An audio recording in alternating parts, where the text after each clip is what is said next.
Hello friend, एक बार फिर से राम राम सारा ने। गुड इवनिंग, कैसे हैं आप सब लोग। आई होप कि आप सब लोग बहुत अच्छे होंगे। तो आप सबका एक बार फिर से बहुत बहुत स्वागत है आपके अपने यूट्यूब चैनल पर ही व्लॉग में। तो फ्रेंड्स, आज की वीडियो में बात करने वाली हूँ मैं ताराहुल ब्लॉग पर, यानी कि तारा के ऊपर।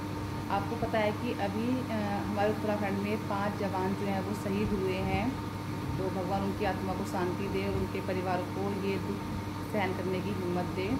तो उसी के चलते तारा ने जो कल ब्लॉग डाला था, वो उसने अपनी फ्रेंड के साथ जो ब्लॉग डाला था, तो उस ब्लॉग को देखकर लोगों ने बहुत ज़्यादा तारा को ट्रोल करना स्टार्ट कर दिया कि मतलब एक आर्मी वाले की वाइफ होकर अगर वो आर्मी के लोगों को शहादत नहीं देगी, शहीदों के नाम की मतलब कि 2 मिनट नहीं है उसके पास, तो उसी को लेकर उसको बहुत ज़्यादा ट्रोल किया गया कि तुमने ये ब्लॉग डाल दिया पर तुमने उन शहीदों के लिए ना तो कोई कम्युनिटी पोस्ट की, ना उनके लिए 2 वर्ड बोले, और ना ही तूने ऐसा कुछ किया। तो देखो, उन पहले तो जैसे तारा ने बताया कि उसको लेट मालूम चला इस चीज़ के बारे में कि जो शहीद हुए हैं जवान, और जब तक ये ब्लॉग जो है तारा का वो आ चुका था।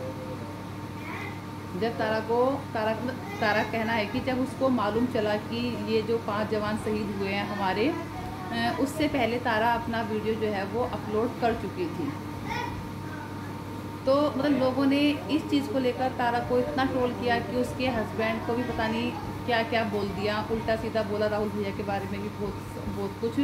तो मैं सिर्फ एक बात कहना चाहती हूँ, देखो बहुत सारे हमारे ब्लॉगर्स हैं जो जवान शहीद हुए हैं, वो सिर्फ उत्तराखंड के नहीं थे, वो पूरे भारतीय सैनिक थे, मतलब पूरे देश के जवान थे, वो भारत देश के जवान थे वो। और उनकी शहादत का दुख जितना उत्तराखंड वालों को हुआ है उतना ही पूरे देश को हुआ है, क्योंकि वो उत्तराखंड से हो या किसी भी स्टेट से हो, उत्तर प्रदेश से हो, पंजाब, हरियाणा, राजस्थान, किसी भी स्टेट से हो, पर वो जो तैनात रहते हैं ना, पूरे देश की सुरक्षा के लिए तैनात रहते हैं, पूरे भारतवर्ष की सुरक्षा के लिए तैनात रहते हैं वहाँ पर, क्योंकि तभी तो उनको भारतीय सैनिक कहा गया है।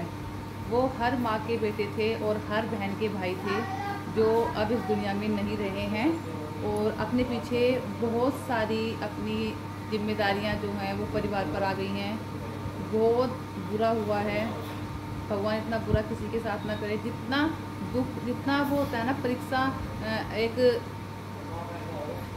जवान को दी जाती है ना, जवान को लगती है जितना तकलीफ से वो सहन करता है ना, उतनी ही तकलीफ जब उनका बेटा आर्मी ज्वाइन करता है, वो जब तक वो घर नहीं आता है ना, तो इतना ही दर्द, इतना ही मतलब चिंता परिवार को भी रहती है। परिवार को भी उतनी ही परीक्षा देनी पड़ती है जितनी परीक्षा एक जवान देता है बॉर्डर पर।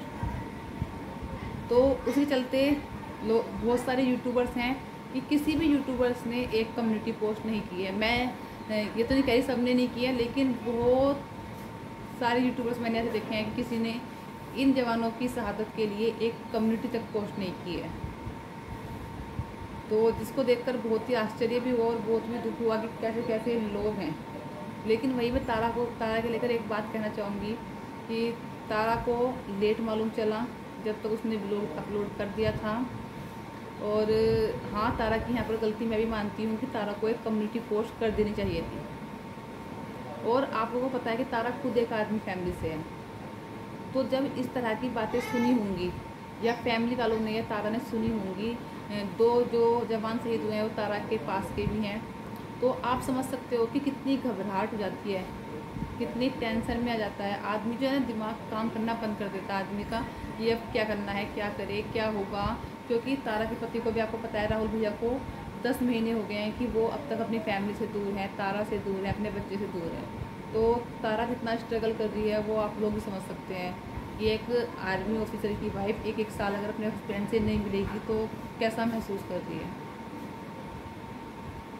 तो ऐसा नहीं है कि तारा को दुख नहीं हुआ होगा, दुख हर किसी को हो रहा है, पूरे भारतवर्ष को दुख है इस चीज़ का। उन्होंने 5 जवान खोए हैं, लेकिन इस तरह से किसी के पति को उल्टा सीधा बोलना मुझे लगता कि एक सही बात है।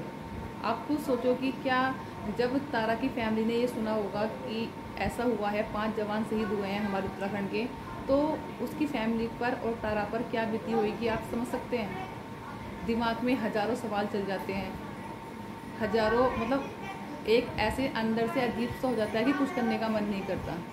तारा ने कल भी वीडियो अपलोड नहीं की थी, तो उसको लेकर इतना सब कुछ बोलना मुझे नहीं लगता कि एक सही है, क्योंकि सब आप लोगों को क्या पता या हम लोगों को क्या पता कि वो क्या सोच रही है, उसने क्या सोच कर नहीं की कम्युनिटी पोस्ट, या उसने क्या सोच कर वीडियो नहीं बनाई होगी। कल उसने कोई वीडियो बनाई ही नहीं, तो क्या सोच रही होगी, वो क्या सोच के कर रही होगी। हमने तो सिर्फ उठाया, तुम लोगों ने उठाया, उसके पति को ट्रोल करना शुरू कर दिया। ऐसे ही करते हो, कभी उसके पति को, कभी उसके बेटे को ट्रोल करना शुरू कर देते हो, पर तुम ये नहीं सोचते कि जिसको तुम ट्रोल कर रहे हो वो खुद एक आर्मी फैमिली से है, तो उसको क्या फील हो रहा होगा। तो ऐसे ही किसी की फैमिली को डायरेक्ट टारगेट मत क्या करो। आप नहीं जानते कि जितनी चिंता ना, जितना स्ट्रगल एक आर्मी ऑफिसर करता है ना बॉर्डर पर, उतनी ही उसकी फैमिली भी करती है। आप नहीं समझ सकते कि जिस टाइम पर ये खबर सुनी होगी तारा की फैमिली ने, या फिर किसी भी आर्मी ऑफिसर की वाइफ ने, या फिर आर्मी के फैमिली मेम्बर्स ने, तो उस पर क्या बीती होगी। तो इस तरह से डायरेक्टली किसी को टारगेट ना किया करें, पहले सोच समझ लिया करें कि क्या क्या क्या बोल रहे हो आप, और कुछ नहीं तो आपने उसके हस्बैंड को कहना शुरू कर दिया। आप समझ सकते हो किस, आप देखो उन लोगों को देखो जिनके जवान बेटे चले गए, जिनकी बाप चला गया है ना, जिनकी पत्नी अकेली रह गई। आप उनको सोचो कि उन पर क्या बीत रही है, और आप उनका दुख देखते हुए भी किसी दूसरी औरत को, उसके पति को लेकर इतना सब कुछ गलत बोल देते हो। जबकि राहुल भैया पिछले 10 महीने से, तो आप लोग समझ सकते हो कि राहुल भैया पिछले 10 महीने से घर नहीं आए हैं। किस लिए नहीं आए हैं? हम लोगों की सेवा करने के लिए ना, हम लोग सुरक्षित हैं इसलिए वो बॉर्डर पे तैनात हैं। और आप लोग फिर भी किसी औरत की, तारा की, उसकी फैमिली की, किसी की फीलिंग को नहीं समझते। उठा के बस यार तुम्हें टारगेट करना है। तुम्हें अगर लगता है कि तारा कहीं पर गलत है, उसने कम्युनिटी पोस्ट नहीं की, उसको कम्युनिटी पोस्ट करनी चाहिए थी, उसको 2 वर्ड बोलने चाहिए थे, तो वो कहना अलग होता है, उसको वो बोल सकते हो। लेकिन किसी के पति को इतना सब कुछ बोल देना, वो भी इस कंडीशन में, वो बहुत गलत करते हो आप लोग। वो ऐसा नहीं बोलना चाहिए किसी को। और बहुत से लोग ऐसे भी होते हैं कि सुनी खबर सुनी, एकदम से फटाफट वीडियो बना दी कि मतलब सिंपैथी गेन करने के लिए बहुत से लोग करते हैं। लेकिन हर किसी का अपना अलग अलग नेचर होता है। और एक तारा ने भी, बहुत सारे ऐसे हमारे यूट्यूबर हैं, बहुत बड़े बड़े यूट्यूबर भी हैं जिन्होंने एक कम्युनिटी पोस्ट तक नहीं की है। फिर भी तारा को तो एक झटका लगा होगा, उसकी फैमिली को झटका लगा होगा कि कैसे ये हो गया एकदम से। बहुत झटका लगता है, और अपना सब कुछ भूल के ना सीधा अपने परिवार पर, अपने से राहुल की मम्मी है उनका, सीधे अपने बेटे पर, तारा का अपने पति पर एकदम से ध्यान चल जाता है कि यार वो भी आर्मी में है, वो भी वहाँ पर हैं। तो कुछ अजीब सा ही हो जाता है अंदर से, कुछ करने का या उस टाइम पे किसी भी सोचने समझने की शक्ति जो है ना, वो एकदम से ख़त्म हो जाती है। तो मेरा कहना सिर्फ यही है कि ऐसे किसी को टारगेट मत करो। टारगेट करना है, बोलो, किसी को दिक्कत नहीं है। मैं भी मानती हूँ तारा को कम्युनिटी पोस्ट कर देनी चाहिए थी, लेकिन शायद वो उस कंडीशन में नहीं होगी कम्युनिटी पोस्ट भी कर पाए। बाकी ऐसा कोई नहीं होता कि दुख नहीं है। हर बेशक वो उत्तराखंड के जवान थे, लेकिन हर पूरे भारतवर्ष को उनके इस देश को छोड़ कर जाने पर बहुत ज़्यादा दुख है। एक तरफ गर्व होता है तो दूसरी तरफ दुख भी होता है। और जब ये वीडियो सारी देखी ना मैंने भी न्यूज़ चैनल पर, तो सच में अंदर से ना आत्मा रोती है। अंदर से इतना मन भर के आता है ना कुछ करने का, या कुछ भी हर टाइम दिमाग में वो चलता रहता है कि यार कैसे करेंगे सब कुछ। जहाँ उत्तराखंड के 5 जवान शहीद हुए हैं, वहाँ एक हरियाणा का भी 1 जवान शहीद हुए हैं। और उनकी शादी को अभी 2 साल हुए थे, और उनकी वाइफ जो है वो 8 मंथ प्रेग्नेंट है। तो आप सोचिए क्या बीत रही होगी उन पर। 2 साल शादी को, 8 मंथ की प्रेग्नेंट है वाइफ, है ना, प्रेग्नेंट वाइफ।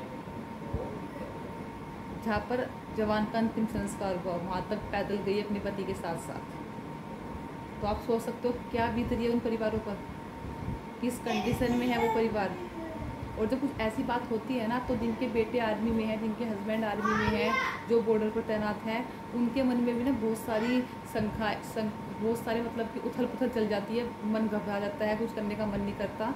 तो ऐसे हाथ जोड़ के निवेदन है कि किसी को भी ऐसे टारगेट मत करो।